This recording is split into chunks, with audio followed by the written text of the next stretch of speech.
यूं ही नहीं मैं बन जाता हूं। कुदरत के कोने कोने से खूबियां खोज लाता हूं। गुणवत्ता की गहराइयों का गोताखोर हूं मैं।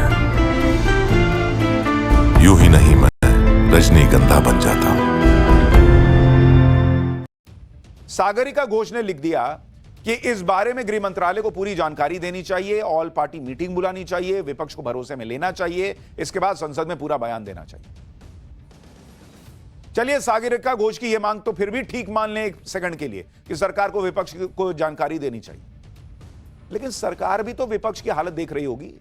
कैसे वो नरेंद्र मोदी के विरोध के चक्कर में अमेरिका के साथ खड़े दिखने लगते हैं, और नरेंद्र मोदी किस विपक्ष को भरोसे में ले?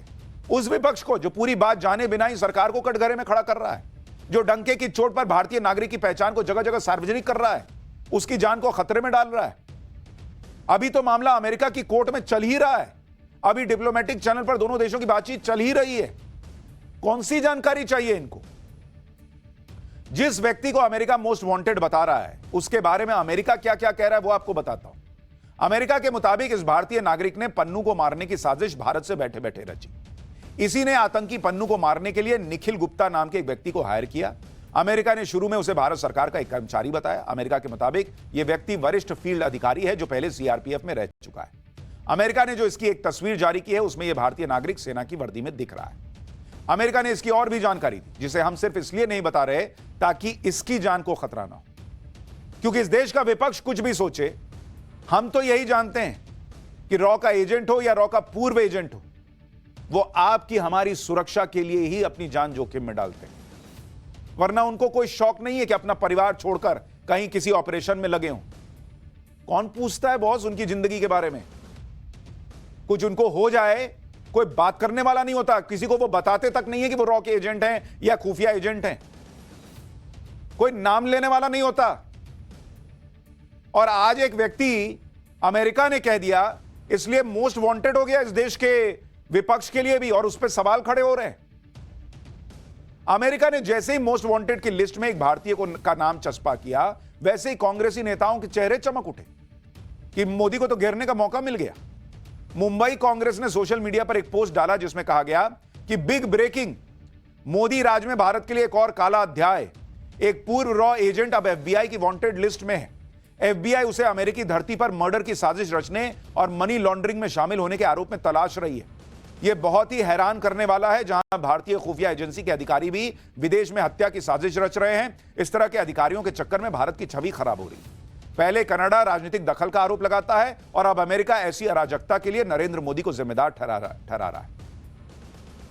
मुंबई कांग्रेस ने यह तो बता दिया कि एक भारतीय नागरिक अमेरिका के लिए वांटेड है, लेकिन यह नहीं बताया कि अगर यह आरोप सही भी है तो वो भारतीय नागरिक वहां किसी मासूम को नहीं बल्कि एक आतंकी को खत्म करने का प्लान बना रहा था।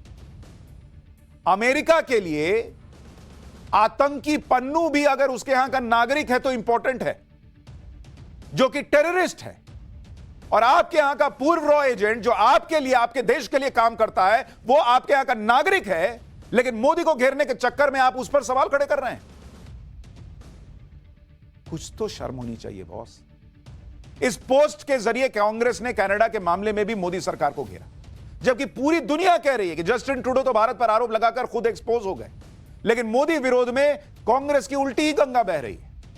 हालांकि बाद में मुंबई कांग्रेस ने सोशल मीडिया पोस्ट को डिलीट कर दिया, लेकिन सिर्फ भारत पर ही सवाल क्यों, जबकि यह तो दुनिया भर में होता है।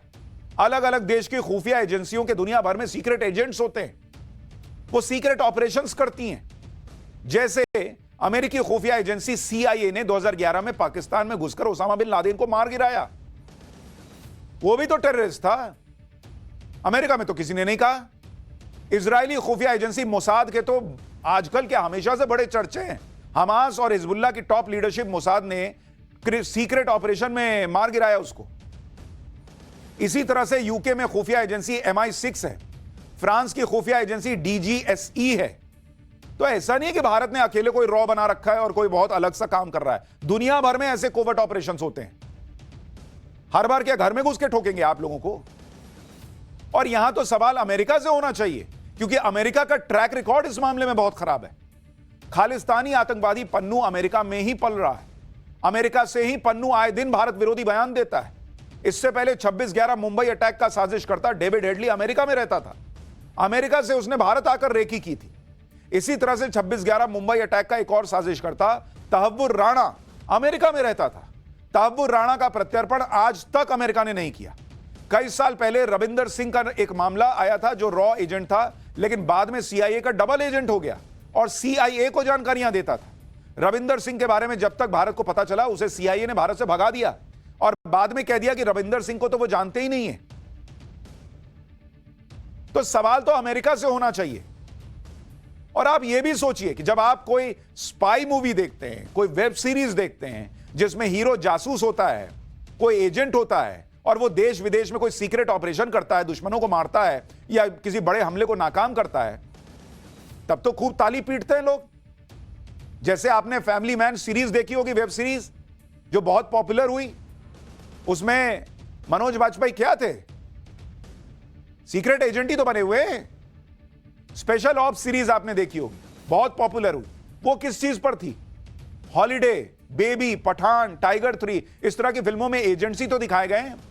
इस तरह की फिल्मों को तो खूब तारीफ मिलती है। लोग ऐसी फिल्में देखकर समझते हैं कि ऐसे गुमनाम हीरो भी होते हैं जो देश के लिए सीक्रेट तरीके से काम करते हैं, जान पर खेल जाते हैं। इनके बलिदान को सार्वजनिक तौर पर कोई जान भी नहीं पाता।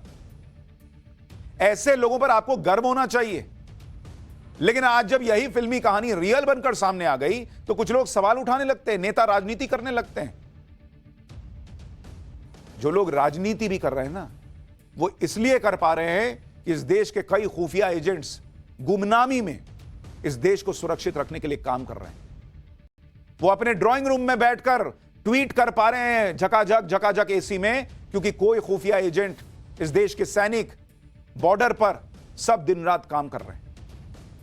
विपक्षी पार्टियां भले ही पूर्व रॉ एजेंट को एफबीआई की वांटेड लिस्ट में डालने पर सरकार को घेर रही हैं, लेकिन सोशल मीडिया पर देश की जनता पूर्व रॉ एजेंट की तारीफों के पुल बांध रही है। एक यूजर ने लिखा कि अमेरिकी एजेंसी ने पूर्व रॉ एजेंट को न्यूयॉर्क में खालिस्तानी पन्नू की हत्या की साजिश में शामिल पाया। हमें उस एजेंट पर गर्व है, सारे सुपर हीरो सलामी दे रहे हैं। एक और यूजर ने एक लड़की के नाम का जिक्र करते हुए उसे पूर्व रॉ एजेंट की गर्लफ्रेंड बताया और अमेरिकी एजेंसियों को उस लड़की पर नजर रखने की नसीहत देते हुए कहा कि ऐसा करने से पूर्व रॉ एजेंट को जल्दी ढूंढने में मदद मिलेगी। आगे इस यूजर ने लिखा कि उसकी पहचान गुप्त रखते हुए उसके अकाउंट में $15,000 का रिवॉर्ड डिपॉजिट कर दिया जाए। यानी लोग अमेरिका के मजे भी ले रहे हैं। सोशल मीडिया पर इस तरह की कई और पोस्ट भी वायरल हो रही हैं जिसमें लोग पूर्व रॉ एजेंट का समर्थन कर रहे हैं। ऐसा ही एक पोस्ट देखिए जिसमें पूर्व रॉ एजेंट को बीच में खड़ा दिखाया गया है और सारे सुपर हीरो उसके सम्मान में झुके हुए नजर आ रहे हैं।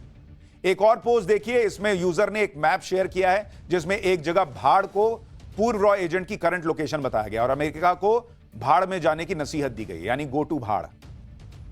एक तरफ सोशल मीडिया पर लोग पूर्व रॉ एजेंट को हीरो बता रहे हैं, दूसरी तरफ उसका नाम एफबीआई की वांटेड लिस्ट में डालने पर लोगों का गुस्सा अमेरिका पर फूट रहा है। ऐसी एक पोस्ट में एक यूजर ने ओसामा बिन लादेन और लीबिया के तानाशाह गद्दाफी की तस्वीर शेयर करते हुए अमेरिका को निशाने पर लिया और लिखा कि क्या अमेरिका ने इनको मारने से पहले संबंधित देशों से मंजूरी ली थी क्या? आगे पोस्ट में सवाल उठाया गया कि क्या अमेरिका ने नसरल्ला और याहिया सिनवार और दूसरे हमास नेताओं को मारने से पहले पूछा था क्या? ऐसी एक और पोस्ट में एक यूजर ने पूर्व रॉ एजेंट पर एफबीआई के डायरेक्टर के बयान को शेयर करते हुए लिखा कि आप करो तो संस्कार, दूसरा करे तो कैरेक्टर खराब है। देश की पब्लिक साथ दे रही है सरकार का, रॉ के पूर्व एजेंट का, और यहां का विपक्ष इसमें भी पॉलिटिक्स ढूंढ रहा है। अब आपको वो पूरी कहानी विस्तार से बताता हूं कि अमेरिका ने पन्नू मामले में भारत के एक्स एजेंट पर क्या आरोप तय किए, जिनके आधार पर अमेरिकी एजेंसी एफबीआई ने उसे अपनी वांटेड लिस्ट में डाला है। उसके बारे में भी जानिए। खालिस्तानी आतंकी गुरपतवंत सिंह पन्नू की हत्या की नाकाम साजिश में मर्डर फॉर हायर यानी भाड़े पर हत्या और मनी लॉन्ड्रिंग के आरोप है कि पूर्व रॉ एजेंट अभी फरार चल रहा है और इस मामले में दाखिल पहली चार्जशीट में भारत के इस एक्स एजेंट को कोड नेम CC1 दिया गया, यानी उसे केस में को कॉन्स्पिरेटर बताया गया है। आरोप है कि भारत के एक्स एजेंट ने हत्या की साजिश में शामिल अपने सहयोगी को विक्टिम के घर का पता, फोन नंबर और उसकी पहचान से जुड़ी दूसरी जानकारियां मुहैया करवाई। भारत के एक्स एजेंट के जिस सहयोगी का जिक्र एफबीआई ने किया है उसका नाम निखिल गुप्ता बताया गया है, जिसे पिछले साल चेक गणराज्य से गिरफ्तार किया गया था। निखिल गुप्ता को पहले ही पन्नू की हत्या की कथित साजिश में केस चलाने के लिए अमेरिका डिपोर्ट किया जा चुका है और अभी वो जेल में बंद है। 18 पन्नों की चार्जशीट में एक तस्वीर भी शेयर की गई है जिसमें न्यूयॉर्क में दो लोग कार के अंदर डॉलर्स का लेन देन कर रहे हैं, जिसको लेकर एफबीआई का दावा है कि भारत के एक्स एजेंट और निखिल गुप्ता की तरफ से यह रकम कथित किलर को आतंकवादी पन्नू की हत्या के लिए दी गई थी। एफबीआई ने भारत के कथित एक्स एजेंट की 3 तस्वीरों के साथ एक वांटेड पोस्टर भी जारी किया है और दावा किया है कि आरोपी के खिलाफ 10 अक्टूबर को ही गिरफ्तारी का वारंट जारी हो चुका है। एफबीआई की चार्जशीट में एक्स एजेंट को लेकर कई